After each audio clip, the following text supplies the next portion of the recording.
नाज़रीन, आप जानते हैं जब भी फ़साद होता है तो फ़साद में उमूमन ये देखने में आता है कि एक तरफ़ा एक फ़िरक़े का नुकसान होता है और उसे ही जो वो मज़लूम होता है उसे ही ज़ालिम बनाया जाता है।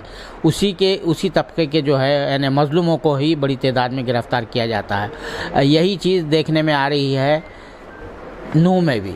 ये नूह एक मुस्लिम अक्सरियत की कस्बा है, मेवात भी वैसे भी मुस्लिम अक्सरियत की इलाक़ा है, तो नूह उसका एक सदर मुकाम है, ज़िले सदर मुकाम है।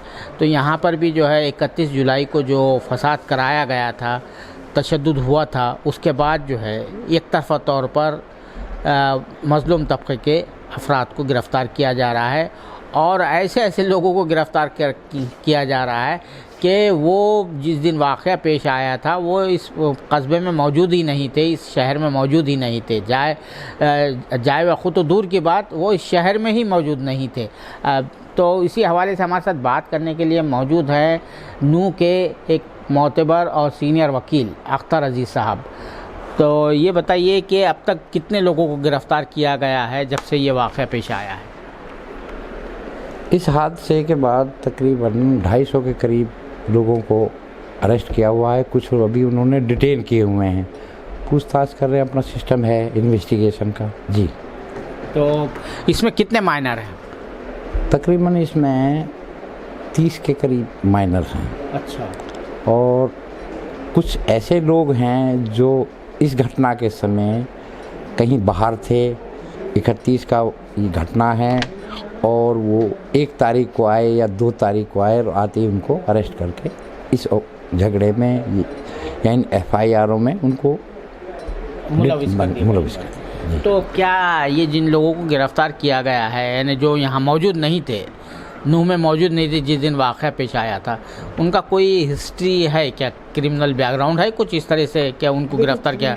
देखो, क्रिमिनल बैकग्राउंड होना एक अलग चीज़ है, उसके लिए अदालतें बैठी हैं।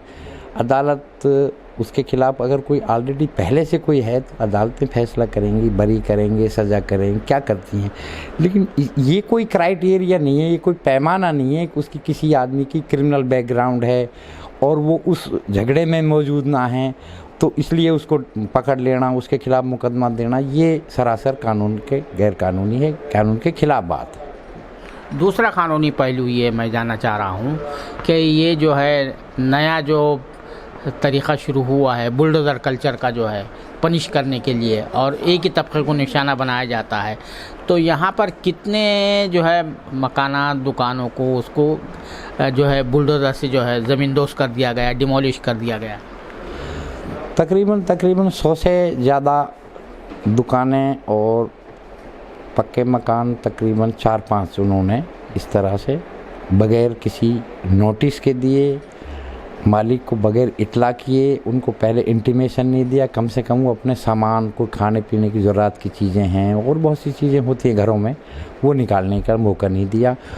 और ये कोई पैमाना नहीं है, अगर कोई उस दोषी है तो उसके लिए अदालतें इसीलिए हैं, कानून बना हुआ है कि बुलडोज़र से गिरा दिया जाए। इसीलिए अपनी Punjab and Haryana high court ने स्वतः संज्ञान लेते हुए सो मोटो लेकर के उस पर प्रोसीडिंग जो फर्दर ना करें तोड़ फोड़ की, उस पर स्टे किया हुआ है। तो ये बताइए कि ये जिन लोगों के मकानात और दुकानें तोड़ी गई है, क्या उनको गिरफ़्तार किया गया, उसके बाद कार्रवाई की गई, या वो जो है बाहर है और मकानात और दुकानात तोड़ दिए गए?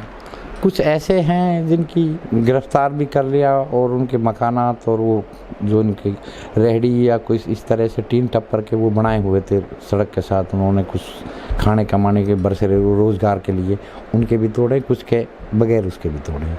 सिर्फ एक तबके को खुश करने के लिए बुलडोज़र की कार्रवाई कहीं कानून में नहीं है, कोई संविधान में नहीं है, सिर्फ एक तबके को खुश करने के लिए, ताकि उनको कि यूपी में ऐसा होता है, यूपी एक अलग चीज़ है, वो लोकल एक्ट वहाँ हो सकता है, ऐसे वो करें वहाँ से। यहाँ अभी तक ऐसा कहीं भी पूरे प्रदेश में, उससे पहले भी आपने देखा होगा रोहतक में जाटों का उनका कोई आंदोलन हुआ था तो उसमें काफ़ी फसादात हुए, तो लेकिन कहीं कोई बुलडोज़र की कार्रवाई किसी के खिलाफ़ नहीं हुई थी।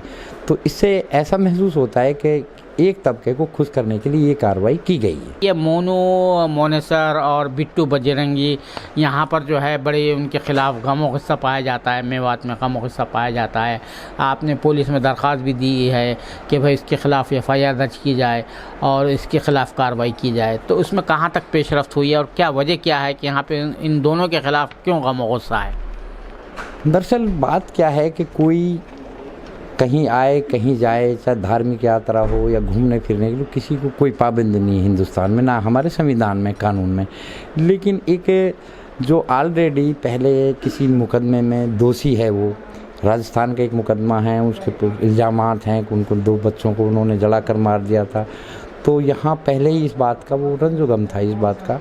लेकिन बावजूद इस सब के कि चिढ़ाने के पर्पज़ से चैलेंज दे करके आना और ये कहना कि हम ससुराल जा रहे हैं, माला तैयार रखना, तो कुछ बच्चे इस तरह के थे कि उनमें गम और गुस्से का माहौल था, और चिढ़ा करके किसी को चैलेंज दे करके आना ये अच्छी बात नहीं है किसी भी तरीके, किसी भी उसके लिए नहीं है। तो उसी का ही ये नतीजा है कि उसी का प्रोवोकेशन जो उन्होंने चिढ़ा करके अपना आप को आया, उसी का ही ये नतीजा इस तरह हुआ है कि ये कुछ जो है हादसात हुए हैं हमारे। तो मैं ये जानना चाह रहा था आपसे कि आपने जो दरख्वास्त दी है पुलिस थाने में कि भाई इनके खिलाफ़ FIR दर्ज की जाए, वो हेट का क्या हशर है? वो जो इन्होंने हेट स्पीच दी थी जिससे ये सारे हादसात घटित हुए हैं, सिर्फ उसी की मेहरबानी। अगर ये प्रशासन पहले सचेत हो जाता और उनकी हेट स्पीच से पहले जो उन्होंने दी 1 दिन पहले या 3 दिन पहले दी थी, उसकी कार्रवाई हो जाती, नहीं होती। अब हमने जो एप्लीकेशन दी है, हमने अपना काम कर दिया, अब पुलिस करे या ना करे, फिर अदालत बैठी है, उसके बाद हाई कोर्ट है। होते आपको 5-8 को दी थी। अच्छा। हाँ, आज 11 हो गई, 6 दिन हो गए। अच्छा। अभी तक कोई इंटीमेट नहीं किया उन्होंने, क्या किया क्या नहीं किया, हम मंडे को उसके बारे में पता करेंगे। बहुत शुक्रिया साला से बात करने के लिए। जी थैंक यू। ये थे अख्तर अजीज़ साहब, सीनियर एडवोकेट नू। उनका कहना ये है कि यहाँ पर जो बुलडोज़र की कार्रवाई की गई है वो एक मखसूस तबके को खुश करने के लिए, उनका अपीस करने के लिए की गई है, और ये यूपी के देखकर यूपी के नक्श क़दम पर ये कार्रवाई की गई है। दूसरी बात उन्होंने ये बताई है कि जो लोग गिरफ़्तार किए गए हैं उनमें जो है 30 बच्चे हैं, और ज़्यादातर लोग जो गिरफ़्तार किए गए हैं वो बेगुनाह है, मासूम हैं। कैमरामैन जीशान राही के साथ मैं अब्दुल बारी मसूद, नूह।